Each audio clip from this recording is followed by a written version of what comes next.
Hey everyone, this is Debbie from Project 39 Mini Albums, and I'm here to show you an alternate method of how to use stamps. I'm using stamps from Not Too Shabby, and I'll tell you more about them in a little bit. To get started on the project, I'm taking some distress ink, mostly in turquoise, and putting it all over my mat. I have some brown and a little bit of yellow, and I'm taking some regular cardstock and just turning it upside down and adding the color to it. I'll go ahead and dry it and do a couple more layers. And I'm just showing you how to do this one in slow motion, but the other ones I'll do in faster motion. So after it's dried, I put it down and get some more color on it to get a second layer. Now that green, it's not green, it's a yellow green. It's a real bright, highly pigmented color. And I have to be careful that I just don't overdo it with that. But anyhow, I'm going to go ahead and dry it again and then add some more color to it. I clean my mat and then I add blotches of ink. Now if I had the ink with the droppers, it would make it a little easier, but I can't carry everything in my RV, so I have to be careful about what I use and use things that have different uses for it.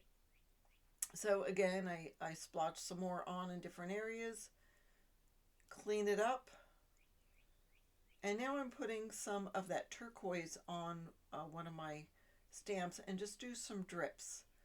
I want to get more of a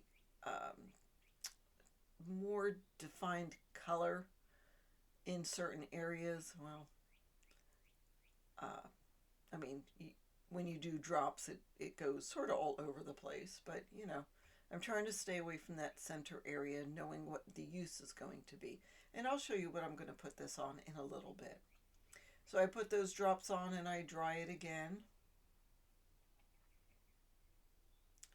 I take a paper towel and wipe that up. I love the splotches that it leaves.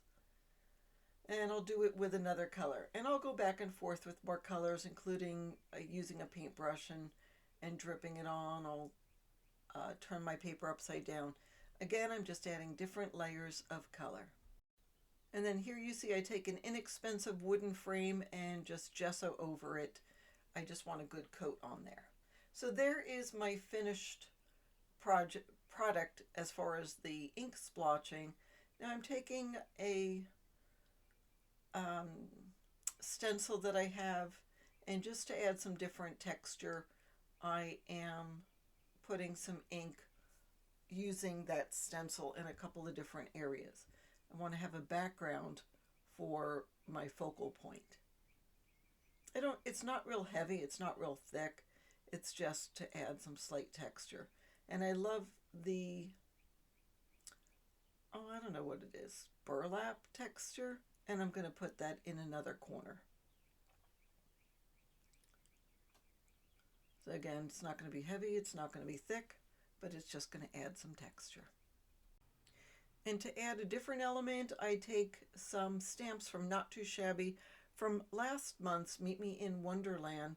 It's the word stamps, and just put them in a couple of different parts of my picture. Again, just adds different texture. And now I'm going to do the fast version. I have gessoed over some plain cardstock, and I'm going to do some red ink smushes and then some green. So here's the process of that. The fun thing about this is it's different every time, and this is a good way to be creative on those days you don't really feel creative. All right, so now I'm taking the Not Too Shabby Sweet Strawberries stamp set, and I am using, I use two colors. I use a brown, I think it's walnut stain, or I will use a gray, I think it's Lost Shadow.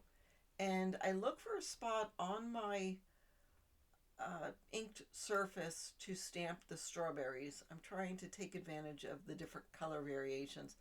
In the end, it doesn't matter because I end up inking over it quite a bit, but still, it's a good place to start. See, I'm putting that on the edge of a bunch of color. That way, the edge of the strawberry already has the color on it. and I do the same with the leaves. Then after that, I grab a paintbrush and just try to add some extra color onto my leaves and strawberries. I try to shade where I think there should be shading and highlight where I think there should be highlighting.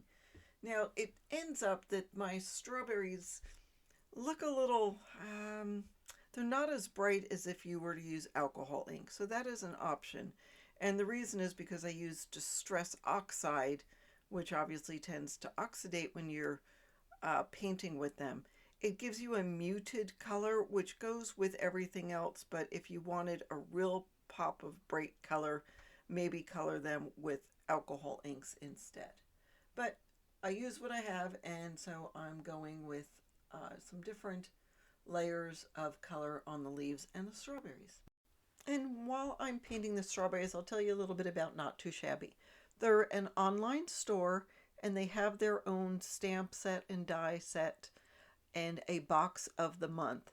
This month's box of the month is Tutti Frutti, and it has this fabulous strawberry set, and there are other things available with the strawberry motif, as well as lemon brightness, which obviously has lemon. It's bright yellow and bright blue.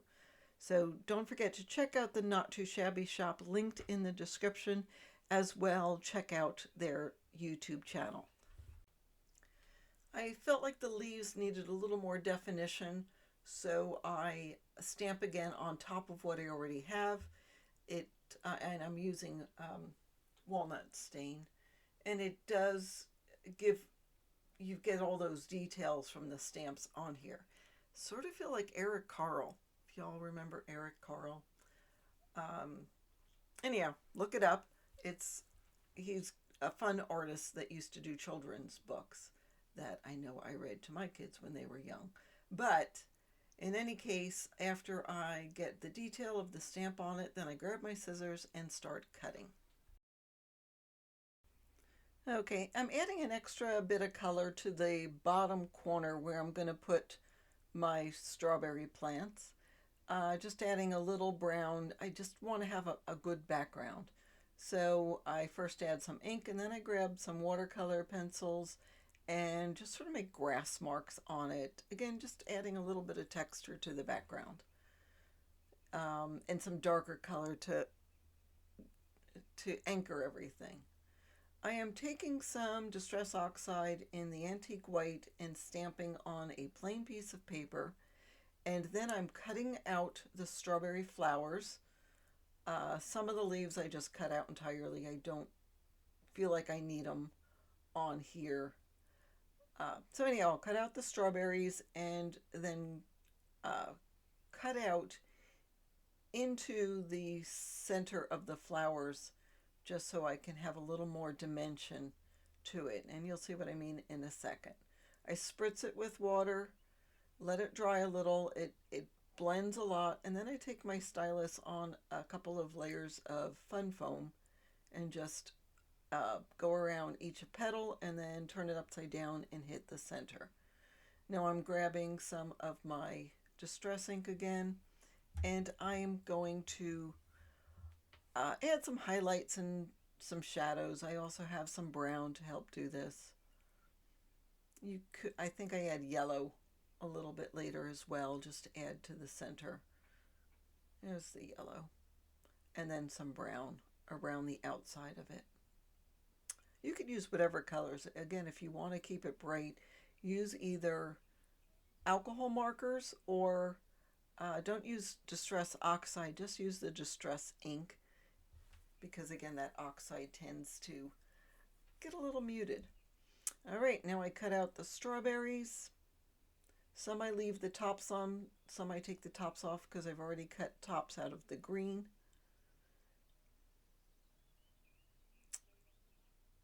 And I like how the strawberries have come out. I'm pretty pleased with them.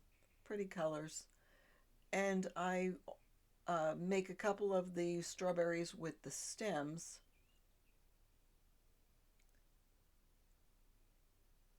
And I cut a couple of extra pieces, especially out of the green. I'm cutting blades of grass, so just real elongated triangles. Oh, here I'm cutting the leaves at the top of the strawberry. Here I'm cutting a bunch of grass pieces. And then I do have to color the grass on the other side, so I grabbed some ink and do that off camera. Now I'm turning upside down all of my strawberries, spritzing with water a little bit.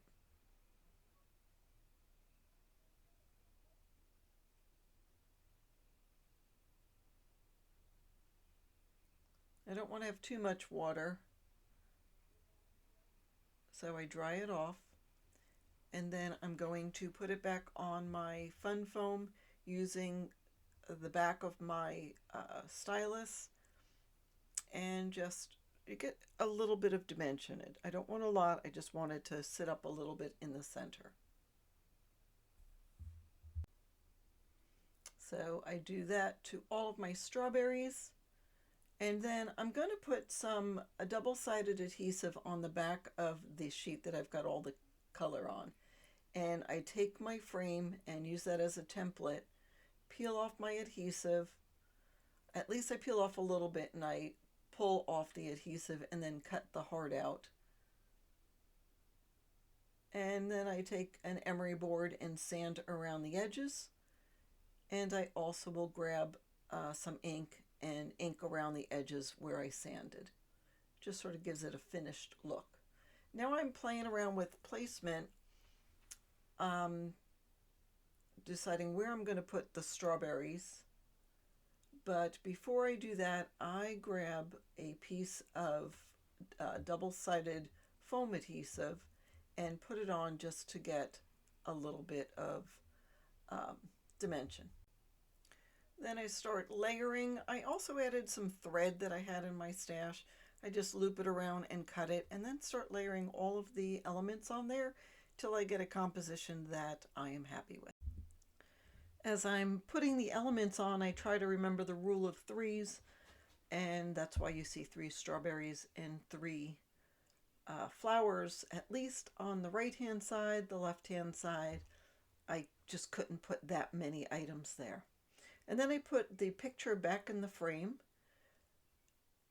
I decide I need 1 or 2 more items after I look at everything together. So we've got the strawberry, the flower, and so now I'll add a leaf, and that sort of fulfills the composition with the rule of threes on the left-hand side.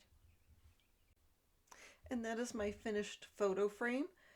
I hope you enjoyed seeing how I took a stamp set and made a mixed media project out of the stamped images. Don't forget, you can purchase a stamp set from Not Too Shabby.